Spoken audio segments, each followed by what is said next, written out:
Chapter 8 of The Seventh Most Important Thing by Shelley Pearsall. Arthur wondered if he should tell someone about the note, especially the weird part about the wings and St. James. Had the junk man left it for him? And if so, why had he signed it St. James?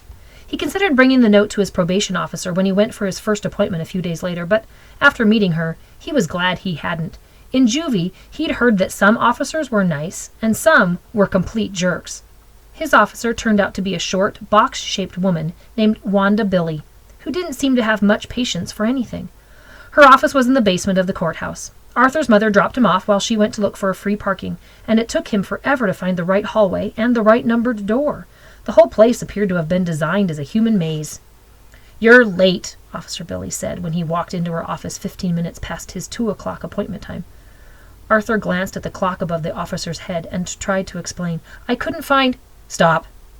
The officer held up her square-fingered hand. "Are you late or are you not late, Mr. Owens?" "The elevator wasn't—" "Stop." Already the hand thing was getting old. Arthur wondered if the lady had been a traffic cop in her previous life. "Did I ask you what made you late?" The officer chomped her gum. "No, ma'am." Arthur shook his head. "Have a seat." Officer Billy gestured to the cracked black plastic chair in front of her desk. Everything in the room appeared to be broken. The wall next to him had a spiderweb of cracks in it, as if someone had tried, and failed, to put their fist through it. He sat down gingerly on the broken chair. He kept his hands in his lap. "So," Officer Billy leaned back in her chair, "you're the kid with the anger problems who threw a rock at a black man's head?" "Brick," Arthur explained. Arthur tried to explain. "And it wasn't because—" "Stop." The officer put her hand up again. "I don't care about the details. All I care about is you, buddy, right here, right now." She leaned forward and rapped her knuckles on the desk. "How are you going to change your life?" Arthur didn't answer, and he didn't think Officer Billy was expecting an answer because she pushed on without waiting for his reply. "You understand you've been given a second chance, right? I'm in charge of overseeing your second chance." She pointed to her barrel-shaped self. "And you better not mess up. None of my kids ever messes up. Got that?" Arthur nodded. Putting on a pair of reading glasses, she picked up the single sheet of paper that was sitting in the middle of her desk. Arthur had never seen anybody with such an empty desk. He hoped he wasn't her only project. "Now, it says here you'll be working 4 hours a week for Mr. Hampton until you complete the 120 hours required by the court." The officer stopped reading and glared at Arthur over the top of her reading glasses. "That doesn't mean 118 hours, or 119 and a half, or 119 3/4 hours. Got it? I don't care whether you get lost, sick, tired, or your dog dies. You are required to finish 120 hours. No excuses." Arthur managed to resist saying that he didn't have a dog. "What sort of work will I be doing?" he asked politely. "Whatever you're told to do, buddy."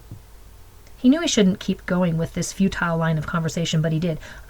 "I'm not sure the judge knows that. Sometimes," he hesitated, "the junk man, well, Mr. Hampton goes through people's garbage looking for stuff, so I just wanted to make sure that I'm not—" "Stop." Officer Billy held up her hand. "Who is the one with the problem here?" Arthur had to try very hard not to sigh out loud. "Me?" "That's right. Did Mr. Hampton throw the brick?" "No." "Did Mr. Hampton get himself arrested and sent to the detention home?" "No." The officer jabbed her finger toward Arthur. "Then I don't think he's the one we should be worrying about here. Do you?" "No, probably not," Arthur mumbled. He stared at the scratched wood top of the desk, wondering how many times he had to meet with Officer Billy. He hoped it wasn't very often. As if she'd read his mind, the woman said, "Once a month you come here once a month, next time be on time, and we'll talk about how your assignment is progressing. Mr. Hampton will record your hours and report to me also. Then I report to the judge. The buck stops with me. That's it. Pretty simple. Got it?" "Yes," Arthur replied, desperately hoping the meeting was over. Officer Billy held a crisply folded piece of paper toward him. "Here's the address where you are to meet Mr. Hampton on Saturday for your first day of work. Be on time. Work hard. 4 hours. No excuses. Remember?"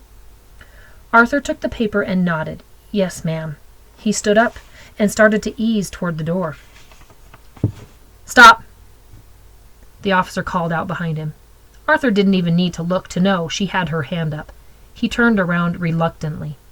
"Don't forget," she said, pointing a warning finger at him. "Don't mess up."